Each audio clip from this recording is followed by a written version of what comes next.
Hello, welcome to my channel. Today I am working on getting my seed starting station set up, and I've got part of the rack already started. It's just one of those baker racks, cafe racks, whatever you want to call it. And yeah, so that's fun to set up by yourself, said no one ever. But let's get to it. And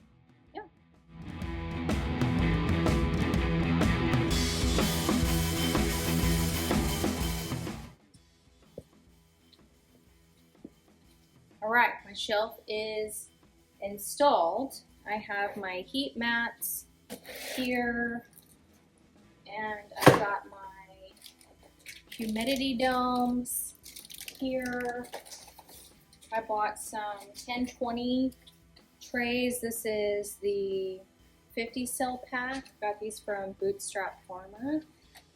And I also have, I think these are the 72s.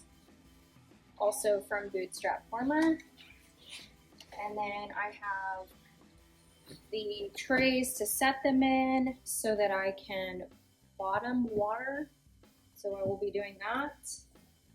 And what else do I have? I started out with these Burpee Super Seeds. These are reusable, 36 cell.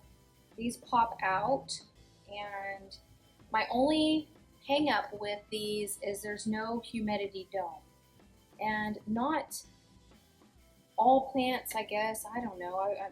This is one giant experiment. I think that they all need them, so I bought the humidity domes that I thought would cover one. And so this would actually cover two.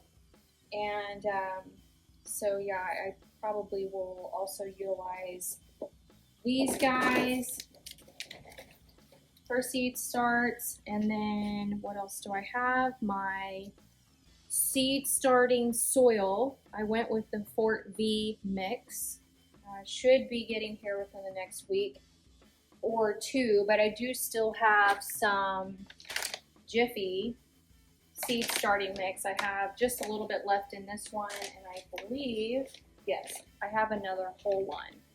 So I could go ahead and get started on my seed starts, or starting seeds. And I believe, according to my seed plan, I believe I have to do, I don't remember what I have to do. I think I have to start parsley and maybe tomatoes. I don't know, there's so much conflicting information. This is so, like, the most frustrating part.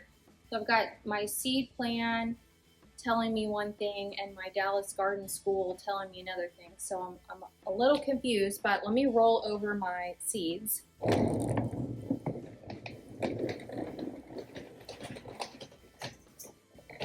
So I realize this is like next level. I'm literally rolling over my seeds, but I found, let me just move my sofa here, back it on up just a little bit. So I found this amazing card catalog, and I plan on making it a side table for my house. It is so heavy, and so I stuck it on a rolly cart.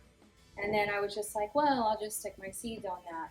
And so I think my goal is to just adjust this sofa just a little bit, because then I can just roll this guy right on in.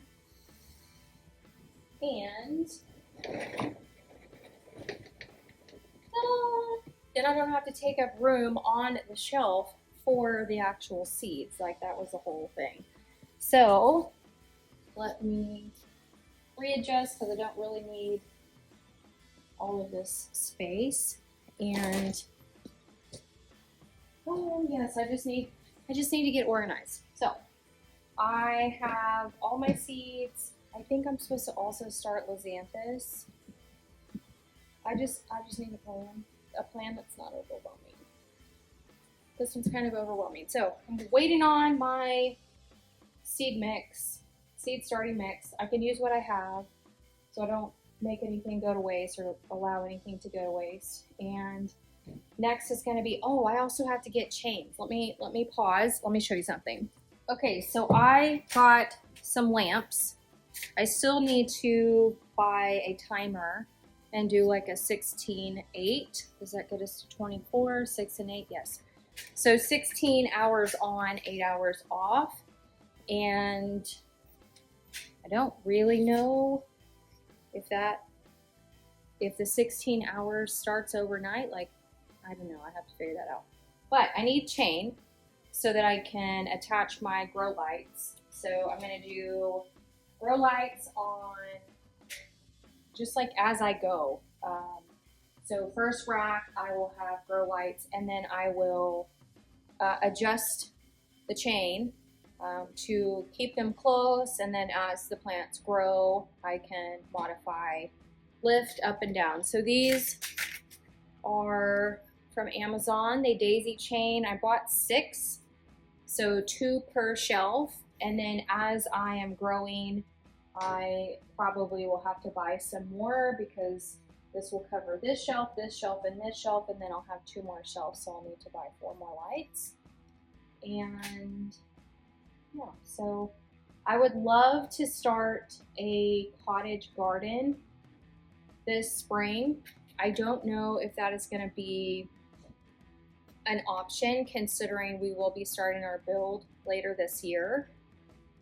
So I'll find out. I'll figure that out because I first thought, oh, okay, I know where I could put my cottage garden with just cut flowers because I would love to be able to make bouquets and sell bouquets. I've got the perfect location here. I'm just down the road from some retail shopping.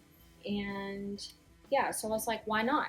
Why not try to make some money at the same time? And I would love to be able to just wake up and see a beautiful cottage garden. And so all that being said, I was like, oh, okay, I know where I can plant everything, which I probably can. And then once a house is built, I can create another one closer to the pond.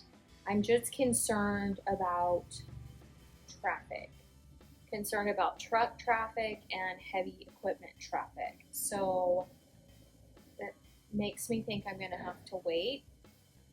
So I may just row plant some flowers just to have the experience of growing and see just what does okay before I actually mark up the land in this beautiful cottage garden feel.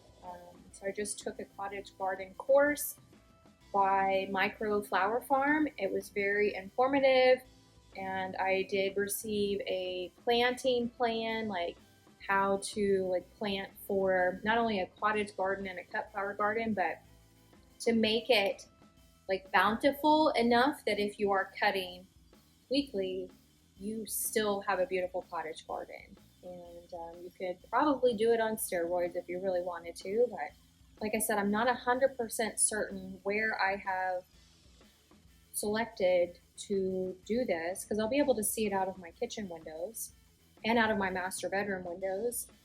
I don't know if I can plant there, knowing that we're going to start our house this year. So, and then the other location, I definitely don't think I can plant yet. So we may be cottage gardening in 2026, which is fine. I can still work on planting beautiful flowers in my row garden alongside my vegetables and fruits. So anyways, so I will link everything that I have in the description, and stay tuned, follow along as I start seeds.